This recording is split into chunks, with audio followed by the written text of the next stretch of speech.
Oh, hey! Hello and welcome to Stories from Motorsports. Today we have Kim Butler with us today. And Kenny. Can't forget my co-host. How you guys doing? Doing pretty good, Great. Justin. How are you doing, Kevin?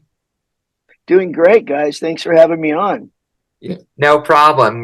So everybody, just to introduce Kevin, he's a big figure in racing. He's a 24 Hours of Daytona champion. He's a champion team owner with the Racers Group, and he's the former owner of the Cup Series team, TRG Motorsports, and TRG has been making a lot of gains lately in the GT America Series, haven't they, Kevin? Yes, and we have a big announcement that we just made. We were down at Daytona doing it was crazy. We got invited it started with a little invitation with NBC. They were going to do a history piece on it's the 20th anniversary of our big upset victory. We won the race in '02, but we won it in '03. We won it overall from the GT class, which never happens. And so I had the car completely restored. Monster Cable, my original sponsor, came and we did the all TRG reunion, and the numbers were crazy because we ended up running that race 22 straight years.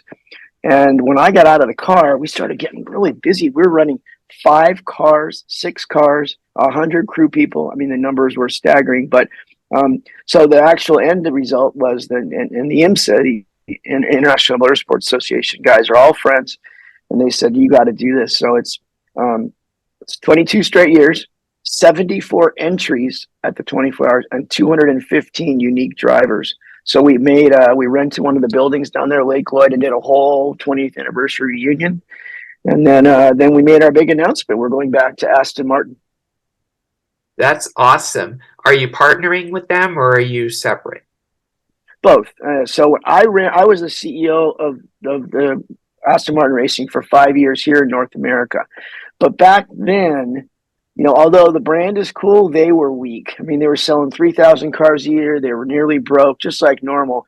And I was, if we had a problem in the paddock, it was up to us to fix it. There wasn't a support trail or engineers. Well, it's changed. They are powerful. They're badass. But more importantly, even back then, I mean, we were able to attract drivers and raise money and came within inches of winning the entire IMSA championship with a female driver. And she was good.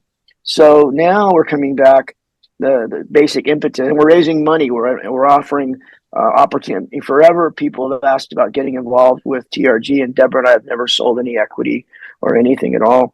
But now we are going out and saying to partners, you can join us on this journey. And the basics are, we're 30 years in motorsports, and we made a little profit every year. Sometimes a big profit, depends. You look around in the paddock, and some of the mediocre teams are running multiple funded programs. And I looked at Daytona; it was packed. Sports car racing is at its highest efficacy ever, as are we. We are in a great spot right now. And so we're going back to Aston. We already bought a GT3 and a GT4, raised a good chunk of money already. But it's a great partnership opportunity. And what happens also is it's one of the magic things about in the paddock. I call it business development, biz dev. We bring together a bunch of awesome people, and good things happen. They might be doing business with each other. They might want to come, help the team. But I'm kind of the matchmaker first, I guess now. Yeah, for sure. That sounds great. What was it like growing up in California, knowing that it was the opposite end of the racing industry? Well, I'm a Southern California car kid, surfer kid and I grew up in Newport Beach in the fun days. We didn't know we were privileged because I'm asking my dad. They're all the one generation back. They're kind of tough. Look, Dad, it's raining. Can you give me a ride to school? He's ride your freaking bike. So, but what happened was it was just sort of magic. I mean, it was like Dazed and Confused meets Fast Times at Ridgemont High meets a really cool school. So all of my friends from back then, who have all gone off and done amazing things, my homeboys, are all still my best friends. Proud of what we did. I enjoyed it. I played tennis actually in high school, and really, really had a great time. There were some bumps along the way, but it was a good time to be living down there. Are That's you great to pleased? hear. Are you pleased with what you have done in the NASCAR ranks? I know you're not in NASCAR anymore, but you used to be. I did. I did, Mainly Justin. We pushing got about you had the 71. 71. That was one of the old. I forget the guy's name. He was a famous guy. But what happened? It's if you got a second, I'll tell you the funny story. I had some friends that wanted some help, to partner with them and have them partner with us on the program, and we were running in truck. Now, what I found out was, we go down there, we buy some old equipment, the old Toyota program. They tell you, you got to be down here, man, for years till you figure it out. And I'm like, I don't think so. I think, I've been doing this a long time. Just give me some good equipment and point me in the right direction. And we might stumble a few times. We're going to get up and go. We'll get back up. Just kind of like a little bit of our life story. So we had a really crappy couple first races. And I know it was the equipment. And so I go to Kevin Harvick and his president. And I said, hey, Kevin, you're winning everything in truck. I'd like to propose something to you. I want you to build our trucks. You build them chassis up all the way to basically bodywork, and then we'll dress them from there. And he said, that's kind of interesting because I just lost my nationwide program and I have a crew available. So we shook hands. Race number 5, he built our first trucks. Race number 7, we won with Donnie Leah, and it was crazy in Mansfield. And so that was cool, except all the way to Martinsville. Now, what I was doing was the same strategy we did with the TRG side. We gave everyone a really fair shake. A lot of times these teams get the funded guy on the one car, and they move some of that money over to the house car. I won't name any names, but it's something to do with Ford and the team. So we ended up getting a couple of good drivers and gave them a fair shake, and they were freaking fast. Martinsville running 3 cars. 2008, that week when the crash happened, everyone's gone. I mean, literally gone. We've still got money in the bank. And I asked the guys, what do you want to do? And they're like, what do you think? Should we go to nationwide? I said, you guys want to try to qualify into the 500?